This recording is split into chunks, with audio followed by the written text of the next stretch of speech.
So yeah. Alright. Hello everybody. Sorry I'm running late. I forgot to click the appropriate button. So I've been talking to myself for 2 minutes now. Not that that's anything weird for 2021 or 2020. Or even a little bit before then for me, but hey, you know how it is. Welcome to WineShark Wednesday. It is I, your host, the WineShark. I hope you all are having a wonderful week. I hope you guys are staying cool because boy oh boy, it is hot. It is dog days of August. Hot. We've had a very mild summer so far, and here in Texas, it is finally starting to come back. Where, well, stay inside during the day. That's just my general rule. The dogs seem to think so too. All it is go out, potty, come in. Then we're gonna go for walks at night. Anyway, I hope you guys are doing great. I myself am having a great week. Starting off with some of the stuff that I was thinking about for today, reading articles about various and sundry topics, but I really wanted to focus on something that was practical and useful for you guys here. So let's talk about hot weather wines. This is different from what I've been doing shows on for the last couple of months, which is wines that are fit for summer and summer usage, but really more even focusing on the idea of what happens when the temperature is truly hot, when you are someplace where you want to be really refreshed by your wine and not, no matter what you happen to be eating, or eating beside it. So this isn't necessarily stuff for the grill or stuff for summer cuisine, but really stuff where we're going to beat the heat, which basically gets us into the topic of what are the challenges when it comes to wine. And then we'll talk about some of the solutions. So what works in the heat? The challenges are service temperature. Primarily speaking, we've got a funky kind of temperature range when it comes to wines. When it's 100 some odd degrees outside, or it's feeling that way, a 50 to 65 degree beverage isn't really just that refreshing. Remind everybody what our basic service temperatures are. White wines generally run from about 40 to 45. Red wines run from about 55 to 65 degrees Fahrenheit. Again, broadly speaking. So interestingly, that kind of leads red wine kind of out of the picture for what we would really kind of want to find in the comfortable for hot weather drinking world. But and rosés, by the way, kind of fall at the upper end of the white wine spectrum. Now, body is another thing that's kind of a challenge where wine lives as compared to other beverages. Wines that have full mouthfeel and rich flavors and layers of complexity and lingering finish on your palate don't really have the one thing we're looking for, and that is a thirst-quenching nature. That big filling thing that goes on in our mouth, that satiation and that lingering taste, that's not refreshing, man. I mean, when we think about drinks that are refreshing, we think about them being very cold, we think about them being very wet, and we think about them not lasting. But they're kind of what we would call that quaffer type of wine. And you don't quaff those big, bold wines. That even just when we think about other beverages, beers or cocktails, or even just non-alcoholic beverages, refreshments like soda waters and spritzers and tea and lemonade, those are all served really cold. They tend to have lower sugar on the sugar end. They tend to be a little bit. They have a good reason to a little bit of acidity. We like that, right? Also, and kind of tucked into the body category would also go. Check it out. We would also think about, oak. We don't really want a lot of oak in there because most oak wines tend to bring high body. Mark says it's 83 and humid in Southern California, but 2 inches of rain. Well, the desert got its one bit there, didn't it, Mark? Well, I'm sorry to hear it. But, yeah, we do all talk to ourselves, as in the comments, as Mark said. But we want, so like I said, body is kind of working against us. And then finally, alcohol by volume. Wine usually has a range anywhere between about 7 to about 16%. Now, there are ones that have less than that, but 16 is probably about the highest you're going to get. But once you get past about the 10, 11% line, you start to feel that you can tend to feel the heat of those particular types of wines. So, meaning that the alcohol has a warming effect on our palate, right? We feel it and perceive it as hot. So that high ABV works against a very large portion of the wine world. So all thinking about that, there's a couple of great ways to kind of avoid that problem. So if we've got the problem of service temperature, body, ABV, we've got, what can we do that works in our favor? What do we want that's going to be good for us, in terms of of hot weather. Oh, Dave and Mary Thomas are telling us it's 78 degrees in Minnesota. Wait a minute. So this is your notoriously hot season too. Don't you guys have awful summers even in Minnesota? So, but a Pinot Grigio horizontal tasting, which means I'm assuming you're horizontal in the gazebo while you're tasting there, Dave and Mary. But anyway, the solutions to our hot weather problems are as such. First, we want to choose wines that take advantage of lower service temperatures. So we're talking in that 34 to 38 degrees, under 40 degrees. Now again, I would advise you when we're talking about proper wine service temperature, I'm breaking a rule here because we know the rule. If we understand that wines served at their appropriate temperature hit their full potential, we're understanding we're going to trade a little bit of that potential in for thirst quenching nature, right? We're doing a little trade-off, and that's cool. Okay, so what kind of wines can take advantage of said temperature? Because if we're going to base our whole world around cooling off, we want wines that do well there, right? We're not going to go take some great big petite Verdot and say, screw it, just throw it in the fridge and take it from 60 or 65 degrees down to 45 degrees. Yeah, that's not really the thing we're talking about. We're talking about wines that perform well in this kind of nature curve anyway. So first things first, high acid is your friend. Well, actually, I would say medium to medium plus acid is your friend. Acid is mouth-watering. It causes our mouth to water. It feels juicy. It basically slicks up our palate. That is a good thing. That is definitely we're partway there to feeling thirst quenched. Okay, so then what kind of, I'll talk about specific grapes later. So we know we want, lower temps. So why does this work? Because lower temperatures tend to put a check on big acid. So, you can take a lot of grapes here that have medium plus acid, or even high acid, serve them really cold. You're not going to taste the acid quite as much. They're not going to taste as sour. Second thing, lower temperatures also reduce our perceived sweetness. So we want wines, though, that still stick in the dry to off dry style. So you don't want to get full sweet dessert sweet here. I'm not saying you should use that as an excuse to drink your Trockenbaum Ausschlese over on the rocks. But dry to off dry styles that also have medium plus, or even high acids are great choices, because that off dry style or dry style is going to help. Again, makes you, it's light on your palate, it's nice and easy, and it's not going to stick around for a ton. Also, lower alcohol by volume. Okay, so the lower we can go down our scale, we can just simply solve that by staying away from wines that have really big profiles. The good news is a lot of lighter styles that we're talking about here that have medium, that are dry to off dry in sweetness, have medium plus acid, or even high acid. Those are, generally speaking, you're going to find in the lower alcohol by volume range. So most of the red wine world here is out. White wines are definitely in, and there's a bunch of rosés that certainly fit into this category. Since rosés are generally served at that same white wine temperature, cooling them down a little bit extra here is not really going to hurt us. And they usually fall into that categorization of medium to medium plus acidity, low to no sugar, and medium to moderate alcohol, usually 12.5% or less. So what are some specific grape varietal types that we might want to check out?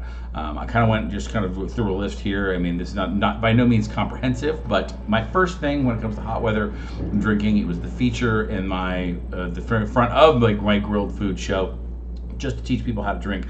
Spätlese Riesling from Germany is a fantastic style when it comes in off dry to dry styles, because the alcohol percentages are usually in the 7 to 10 range. They're really awesomely low. They're just a hint of that sweetness, just a tiny touch of it, and especially that's even muted more when it's cold. I mean, you can serve these things almost refrigerator cold, or at least refrigerator cold, and they taste great. Very versatile, highly recommend. New Zealand Sauvignon Blancs, okay? Sauv Blanc is generally high acid, but when it comes along with that big fruit pop that they bring in New Zealand, those tropical fruit notes like grapefruits and melons, I think it performs as an excellent sipper.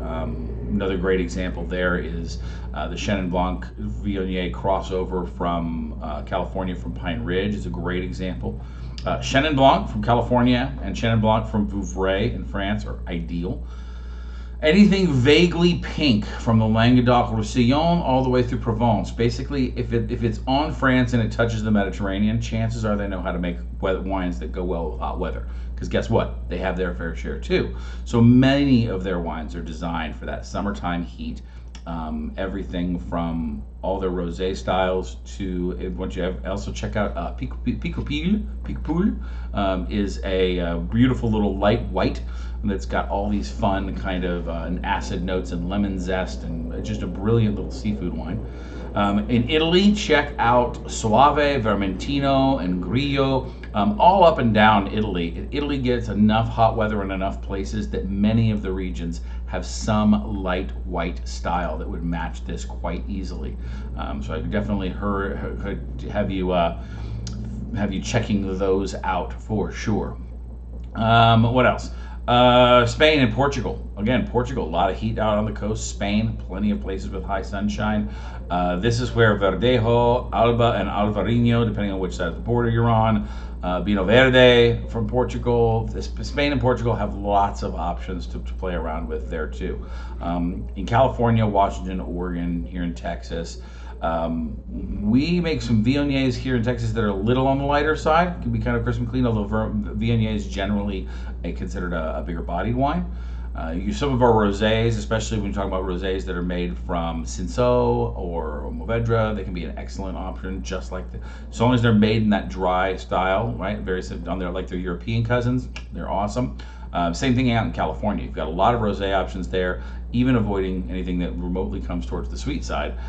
And then, of course, you've got a wide variety of whatever the red grape at its core would be.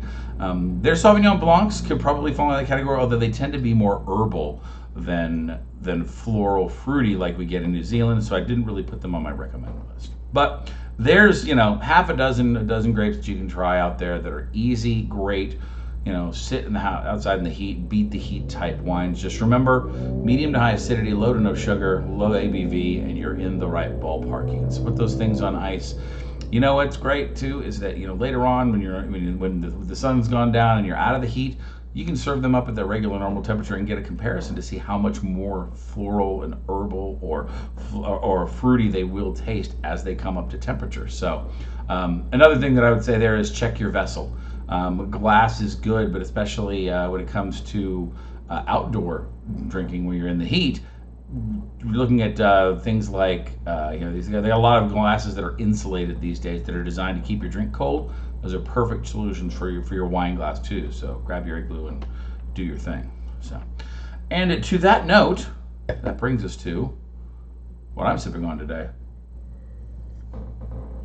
This is 14 Hands Rosé. And you say, oh, but WineShark, we've done that wine already. We did, but we didn't. The 14 Hands Rosé that we had before was aged out. It had, I had made the mistake of not reading a vintage number when we were on the grocery store grab. So we ended up with a bottle from 2016 earlier this year that had very much aged out. It was not at its prime. It wasn't undrinkable, but it wasn't good by any means. So it wasn't really a fair review of what this wine can do. So we're back because I remembered how to pay attention. Well, most importantly, I saw the label again and went, aha, let me get one that's current because I still want to try that wine. I thought it had really great potential. So what is the grocery store grab? For those of you that are unfamiliar, the grocery store grab is our effort to feature wines that when you don't have the basic wines that are purchased at the grocery store, when you don't have an opportunity to get the best value per dollar at non-specialty and non-big box retailers. So we do them without prior research, although I said this one's a repeat, and we focus on the label because the label is how we're going to help ourselves at the grocery store when we don't have a trained wine staff to help us out. Wines need to do their own work, and good labeling is a practice we want to definitely encourage in the modern wine market. So we focused on the label. We want to know what's on the bottle. We want to know the variety and type of grapes, if they are blended, and if so, what percentage. We want to know where the grapes are grown. If possible, the more specific, the better. Although some grapes aren't grown in specific spots, the more specific it is nice. Then, of course, we want flavor words. Probably the most important part of this thing is telling me how this wine tastes. We assume, from a winemaker's perspective, they have to assume that somebody looking at the bottle doesn't know what they're looking at, doesn't know what they're getting. They don't know the style of the wine that they may be getting into, so they need flavor words. Easy, understandable, non-wine wonky words. And if they're really good, they'll give us food pairings that can go along with their wines. So, as I said, today's selection is the 14 Hands Rosé. All right, and I think we talked about this before. 14 Hands is a pretty small horse, just saying. So, this is the Tiny Pony Rosé red wine from Washington State. Okay, now this one here says it's the Syrah Rosé on their label. That is an older label. The one that I've got says this that has a, instead of this Syrah, the Syrah Rosé, it does say opens with delicate aromas of rose petals and rhubarb. Refreshing flavors of melon and strawberries are followed closely by a kick of citrus in the finish.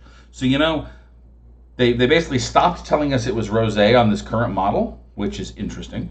But I will definitely say they're leading with all the right things. They basically tell me aroma and flavor on the front label. A+ effort there. On the back label, we get this. Now again, this is slightly different. This digital version from their website is slightly different than the version that I've got in my hands. So it does read the same as far as, it just basically just changed up the rosé wine. It now says 2019 rosé. But as you see there, see here, it's got wines inspired by the unbridled spirit of wild horses that inhabited the Columbia River Basin and stood a mere 14 hands tall. So tiny ponies. And then of course they talk about the terrain. But then this, I love the fact that their marketing spiel is on the back, but they've got that strong front label that tells us what should you be smelling, what should you be tasting. Now this is a little bit higher, 13% ABV, so this kind of stretches that alcohol for hot weather line I was speaking of just moments ago. But we'll go ahead and give it a try. So we're back to, well, you've already seen that I've been sipping it. But color-wise, this wine is a nice kind of coppery color. I'm still hoping that this is a Syrah, and if it was, I wish they'd tell us, because dang it, you know, we deserve to know that rosé is not one monolithic thing. It can be, it can have a lot of different tastes based on what it's made from. So 14 hands, that's the only downside I see to this label, is you stopped telling me what was in the grape, what grape it was from. And now on the nose, the one thing that was missing last time that is so very present now is, yes, we now have an aromatic profile. Although I definitely couldn't pick a rhubarb out of a lineup at this point in time, I can tell you that it has a nice kind of red currant, which I could, or lingonberry, that bright red fruit, strawberry raspberry kind of thing coming off the nose. And definitely that hint, there's a hint of sourness to it. I wouldn't call it citrus per se, because my brain isn't telling me this smells like a lemon, a lime, a grapefruit. It definitely tells me though that something sharp is happening here, like when you just, because your nose understands, your brain understands what those input signals mean. So it's definitely saying, hey, there's a little bit of juicy flavor here that you're about to encounter. Then on the palate,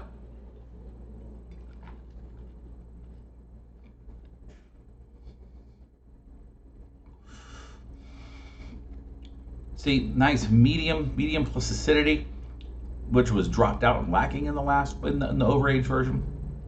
Brings it right to the front of your mouth. Continues a very light, gentle red fruit flavor. Not a ton of forward mouth going on here. It's mostly all trapped in the mid mouth with that beautiful acidity. But it is light, continues its red thing, and then I get that pithy sensation from, you know, that you would get from a citrus fruit, right? When you get the, in fact, I almost get more of an orange blossom, orange peel kind of thing. Not the outside, but the inside by the white, right? There's that kind of sensation that you get right at the edge as the fruit is like not quite ripe right there at the edge that's growing the skin, but really kind of you know, hitting all the notes that we certainly would hope.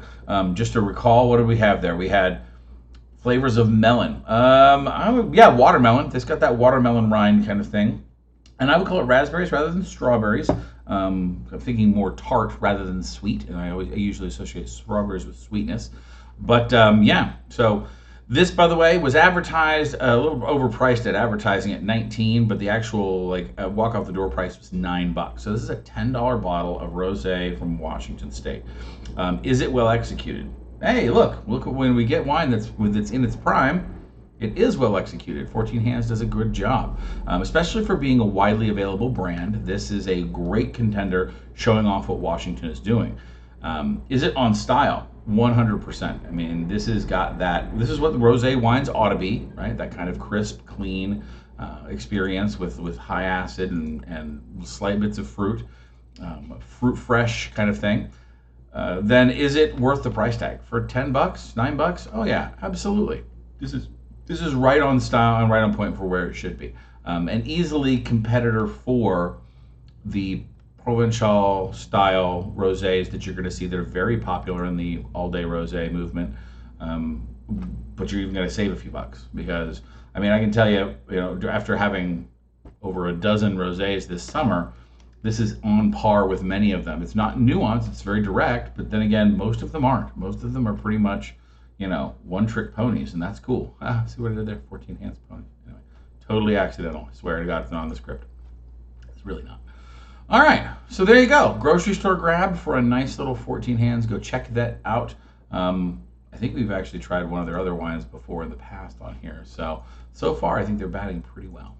But, all right, what's coming? Up and coming here in the world of WineShark. We've got Wine and Cheese Part 10, a free online Zoom tasting on 27 August.